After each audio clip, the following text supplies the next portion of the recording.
I'm filling this package for a soldier who is fighting far, far away. I hope it brightens somebody's smile. For a few days every year, especially around the holidays, hundreds of volunteers crowd a National Guard armory in Van Nuys, California, making boxes bound for war. They're packed with little bits of home, new toothbrushes, DVDs, Girl Scout cookies, hand-knit scarves, things that can make life in the combat zone easier, or at least bearable. The name on the side says it all. Hi. Carolyn Blaszek founded Operation Gratitude 8 years ago. I think there are those who would say we pulled our troops out of Iraq. There are fewer forces in Afghanistan. Is there really still a need for all these care packages?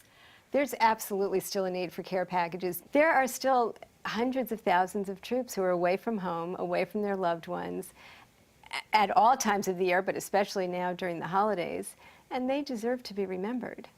You might expect this from a veteran or Army wife, but Blaszek is neither. She's a civilian who earned a law degree at Columbia University before becoming a full-time mom, living in the quiet security of an upscale LA suburb. Then came September 11th and the start of the war in Afghanistan. I looked at my children at that point, who at the time, I guess, were 14 and 16.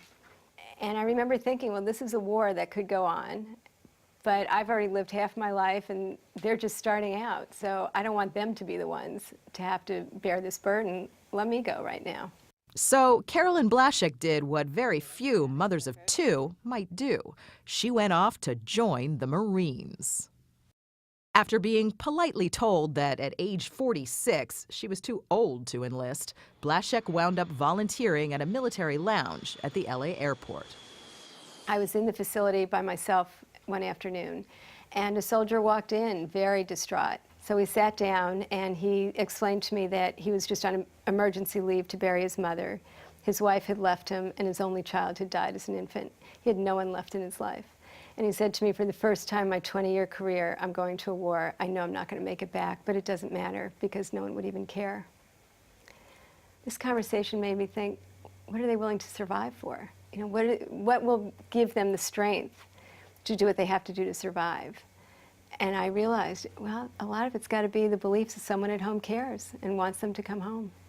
The next day, Blaszek started making and sending care packages to troops overseas, paying for everything out of her own pocket. Her house became a staging area, and she enlisted her family's help, including her then teenage son, Jordan. There was a good few month periods where our entire living room was stacked to the top with boxes. Our entire front porch was covered. We had like a tiny little walkway to get through to the door. Did they make sacrifices? Your husband go without home-cooked meals, that sort of thing? Oh, absolutely. My husband has not had a home-cooked meal. Well, I guess since September 11th. 2001. Yeah, pretty much. So that's why God invented takeout. She now has corporate partners who donate goods by the truckload and a battalion of volunteers to help out. Can you believe that this all came out of your living room? No. Her operation is big, but not impersonal. Every box goes out with a handwritten note of thanks, addressed to an individual soldier, sailor, or Marine, wherever they may be. The joy of getting a piece of the world they left behind has kept soldiers going for centuries. During the Civil War, mail call was common, if somewhat erratic. As one soldier wrote, "These 2 weeks have contained all the horror and fatigue that war can furnish. Your letters are the one pleasure."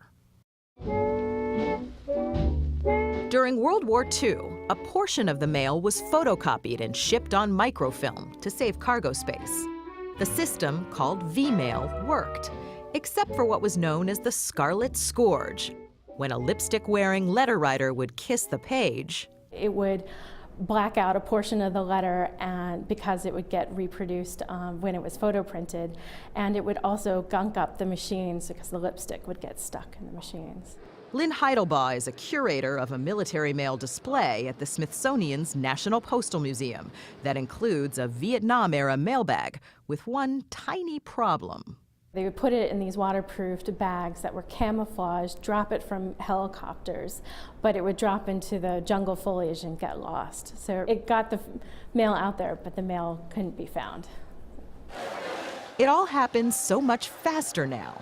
A Postal Service box can go from California to a frontline base anywhere in the world in days, not weeks. Operation Gratitude ships more than 100,000 boxes a year, and they're not alone.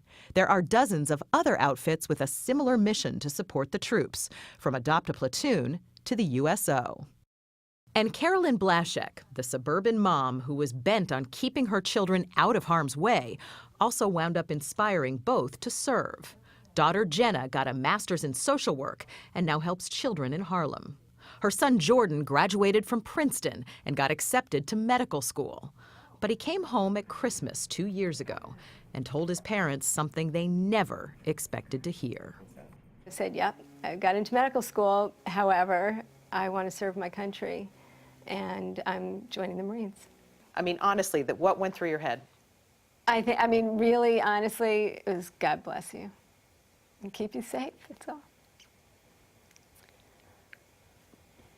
I mean, how can I not be so proud? I mean, here, you know, for all these years, I've met so many people in the military who I admired so tremendously. How could I not want my son to become part of that?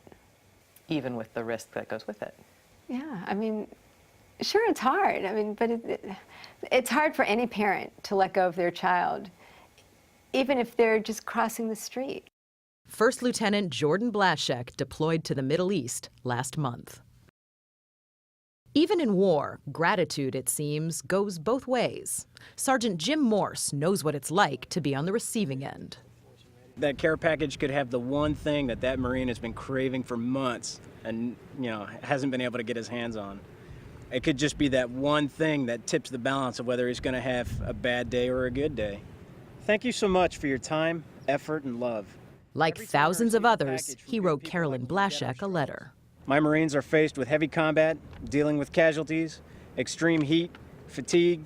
Most are still under 21.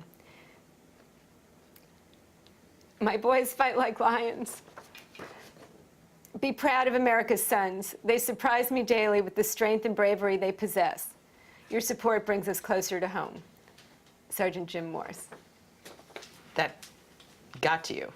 Well, because I could picture them. You think about your son over there now, too? Try not to. This week, box number 750,000 is scheduled to roll off Carolyn Blaszek's assembly line. She'll keep it running, she says, not just until her son comes home, but until they all do.